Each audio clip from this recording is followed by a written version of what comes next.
नमस्कार बच्चों, आज के इस वीडियो में हम भाषा के अंतर्गत संधि के विषय में पढ़ेंगे। संधि विचार के अंतर्गत हम संधि की परिभाषा और उसके भेद और दीर्घ संधि के विषय में पढ़ेंगे। लेकिन सबसे पहले हम ये समझेंगे कि संधि का मतलब क्या होता है। संधि का सीधा सा मतलब है जोड़ना।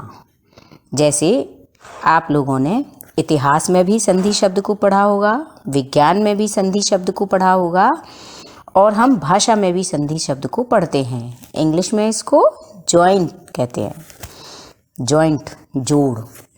तो इतिहास जब हम पढ़ते हैं तो हमने देखा है कि दो राज्यों के बीच में संधि होती है। 9वीं क्लास 10वीं कक्षा में आप सब ने संधि, राज्यों की संधि के विषय में पढ़ा होगा। वहाँ पर राजाओं के बीच कुछ शर्तों के साथ संधि होती है, तो फिर उन नियमों का पालन करते हुए वो दोनों राज्य करते हैं। इसी प्रकार से विज्ञान में संधि का क्या काम है।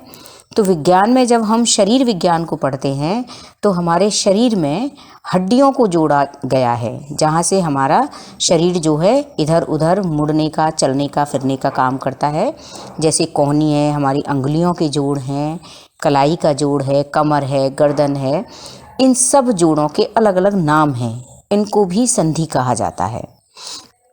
उसी प्रकार से भाषा में वर्णों के जोड़ को संधि कहते हैं। यानी कि वर्ण एक दूसरे के साथ में जुड़ेंगे और वो कोई विशेष नियम के अंतर्गत जोड़े जाते हैं और फिर एक नए वर्ण का आविष्कार होता है। तो बच्चों, सबसे पहले इस प्रकार हम संधि को इस तरह समझ सकते हैं कि भाषा में वर्णों को जोड़ना, फिर चाहे वो स्वर हो या आपके व्यंजन हो, उनको जोड़ने पर या अलग अलग करने पर जो भी परिवर्तन होता है, जोड़ने पर जब परिवर्तन आता है तो उसे हम संधि कहते हैं। संधि की परिभाषा फिर हम इस तरह से समझ सकते हैं कि बहुत समीप, अत्यंत समीप रहने वाले दो वर्णों के, उनके बीच में कुछ और नहीं होना चाहिए, मेल को, मिलाप को, जोड़ को संधि कहते हैं। ये संधि की परिभाषा है। अब हम संधि के अंतर्गत संधि के भेद समझेंगे, लेकिन उससे पहले अगर हमको माहेश्वर सूत्र याद हों तो हम संधि के सूत्रों के साथ साथ उसके अर्थ को भी बहुत अच्छे से समझ सकते हैं और वर्णों की व्यवस्था को समझ सकते हैं। तो जो माहेश्वर सूत्र हैं वो 14 हैं। उन 14 माहेश्वर सूत्रों का जो व्यवस्था की गई है वो इस प्रकार है कि पहले स्वर हैं तो हम उनको स्वर संधि के अंतर्गत समझ सकते हैं। फिर उसके बाद में व्यंजन हैं, तो व्यंजन की व्यवस्था है, अलग अलग है। जैसे आपके अंतस्थ व्यंजन हो गए, फिर उसके बाद में पंचम वर्ण है, फिर चतुर्थ वर्ण है, फिर तृतीय, फिर द्वितीय और फिर आपके ऊष्म व्यंजन हैं। इस प्रकार से इन माहेश्वर सूत्रों की जो व्यवस्था है, इसके आधार पर हम सभी संधियों के सूत्रों को समझ सकते हैं। ये 14 हैं। अ, ई, ऊण, री, ल, क, ए, औ, ऐ, औ, च, ह, य, व, र, ट, ल, ण, यम, ण, णम, ज, भ, य, घ, ड, ध, श, जब, गड, दश, ख, फ, छ, ठ, थ, च, ट, त, व, क, प, य, श, श, स, र, हल। अब हम पढ़ेंगे स्वर संधि के भेद। संधि के भेद, संधि के भेदों के अंतर्गत हम ये देखेंगे कि संधि 3 प्रकार की होती है। स्वर संधि, जिसे हम अच संधि प्रकरण भी कहते हैं। नंबर 2, व्यंजन संधि, जिसे हम हल संधि कहते हैं। इसके अंतर्गत सभी हल यानी कि सभी व्यंजन वर्णों को लिया गया है। और तीसरा प्रकार है संधि का विसर्ग संधि। सबसे पहले हम स्वर संधि की परिभाषा और उसके भेद पढ़ेंगे। अच प्रकरण इसको इसलिए कहा गया है क्योंकि हमारे माहेश्वर सूत्रों में अ, च, अ और च के बीच में जितने भी वर्ण हैं वो सब स्वर वर्ण हैं और उनसे स्वर संधि का ही बनाव होता है। स्वर संधि की परिभाषा को समझने के लिए हम इसके नाम से ही इसको समझ सकते हैं। स्वर का स्वर से मेल होने पर, कोई व्यंजन नहीं होना चाहिए, पहले भी स्वर होगा और दूसरा वर्ण भी स्वर होगा। उन दोनों के मिलने से जो विकार या परिवर्तन होता है उसे स्वर संधि कहते हैं। जैसे उदाहरण देखेंगे हम, विद्या जमा आलय है। विद्या में अंतिम वर्ण आ और उसके तुरंत बाद आया हुआ आ, दोनों ही दीर्घ आ हैं। इन दोनों के मिलने से आ स्वर का ही निर्माण हुआ और पद बनता है विद्यालय। इसी प्रकार व्यंजन संधि, व्यंजन के अंतर्गत व्यंजन से व्यंजन का या स्वर से मेल होगा, लेकिन जो परिवर्तन होगा वो व्यंजन ही होगा, इसलिए इसे व्यंजन संधि कहते हैं। तो इसकी परिभाषा हुई, जब किसी व्यंजन वर्ण के बाद कोई स्वर या व्यंजन वर्ण आने पर उसमें जो परिवर्तन होता है उसे व्यंजन संधि कहते हैं। और बच्चों ध्यान रहे कि इसमें व्यंजन ही आएगा, चाहे वो स्वर से मिले चाहे वो व्यंजन से मिले। जैसे उदाहरण देखते हैं, जगत जमा ईश है। जगत में त व्यंजन है और उसके बाद ई स्वर आया है। इन दोनों के मिलने से ता के स्थान पर दा होकर के पद बना जगदीश है। समस्त पद में हमारे पास उत्तर जो आएगा वहाँ व्यंजन ही दिखाई देगा। तीसरा प्रकार है संधि का विसर्ग संधि। जैसा हम इसके नाम से समझ सकते हैं कि जब विसर्ग के बाद कोई स्वर या व्यंजन वर्ण हो तो उस विसर्ग में जब परिवर्तन होता है तो वहाँ पर विसर्ग संधि होती है। विसर्ग अपने रूप को बदलते हैं अलग अलग भेद के अनुसार। उदाहरण है, का के बाद देखो विसर्ग लगा हुआ है और फिर उसके तुरंत बाद अ आया है, तो विसर्ग ने अपने रूप को बदला, यहाँ पर ओ हो गया और अ के स्थान पर अवग्रह हुआ, पद बना कोअपि। इस प्रकार संधि के ये तीनों भेद हम इनके नाम से ही इनको समझ सकते हैं और बहुत अच्छे से इनको याद कर सकते हैं। और अब हम सबसे पहले स्वर संधि के विषय में पढ़ेंगे। स्वर संधि के भेद हम जानेंगे। स्वर संधि के 8 भेद हैं, जिनके नाम हैं दीर्घ संधि, गुण संधि, वृद्धि संधि, यण संधि, अयादि संधि, पूर्व रूप संधि, पररूप संधि और प्रकृति भाव संधि। लेकिन बच्चों कक्षा 9वीं, 10वीं, 11, 12 तक हम जो मुख्य रूप से पढ़ते हैं वो स्वर संधि के 5 भेद ही पढ़ते हैं।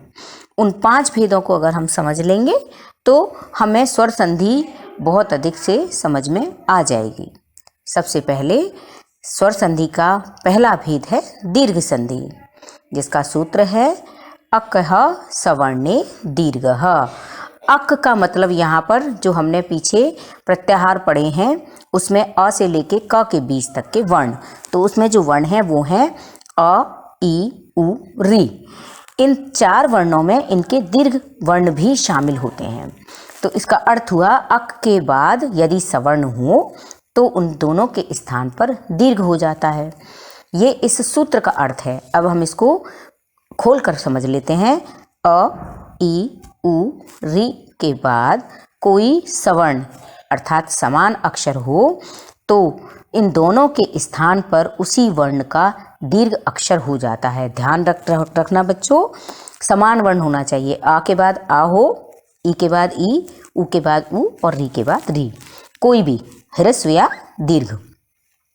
तो हम इस सूत्र को, इस अर्थ को हम एक छोटे से रूप में समझ सकते हैं जो मैंने यहाँ पे लिखा हुआ है। जैसे आ है और उसके बाद तुरंत बाद यदि आ में से कोई हो तो वहाँ पर बड़ा आ, दीर्घ आ हो जाएगा जो मात्रा रूप में दिखाई देगा। उसी प्रकार से ई के बाद ई में से कोई हो तो दीर्घ ई हो जाता है और वो मात्रा के रूप में हमें दिखाई देगा समस्त पद में। उसी प्रकार से उ के बाद यदि उ समान वर्ण कोई भी हो तो उनके स्थान पर दीर्घ उ हो जाता है जो हमें दीर्घ उ की मात्रा के रूप में दिखाई देगा। इसी प्रकार री के बाद री में से कोई हो तो दीर्घ री हो जाता है और वो मात्रा के रूप में दिखाई देता है।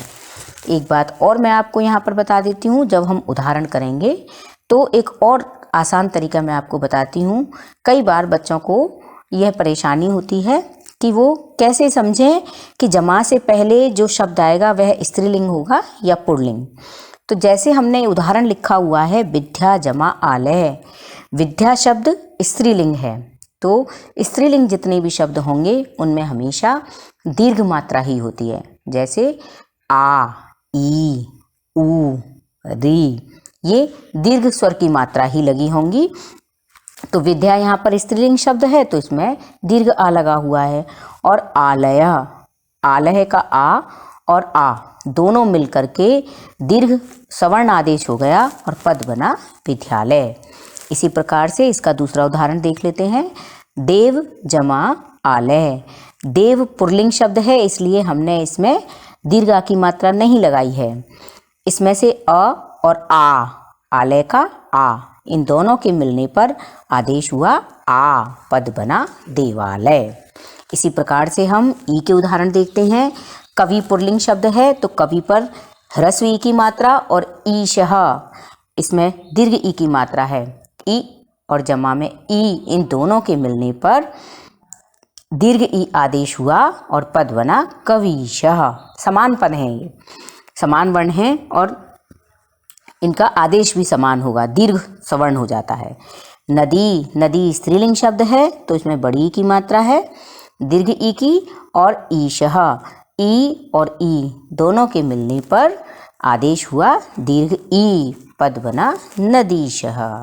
इसी प्रकार हम ऊ के उदाहरण देखते हैं।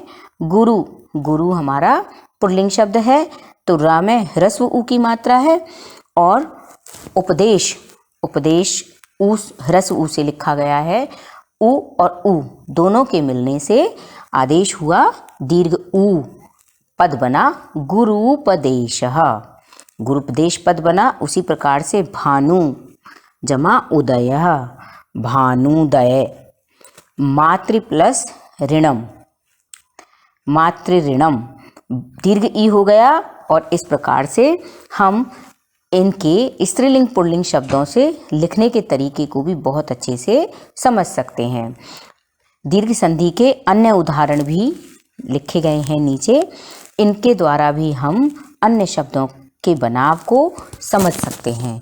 इस प्रकार हमारी आज की इस वीडियो में संधि की परिभाषा, उसके भेद और संधि का प्रथम भेद स्वर संधि के विषय में हमने पढ़ा और स्वर संधि का भी पहला भेद दीर्घ संधि हमने समझ लिया।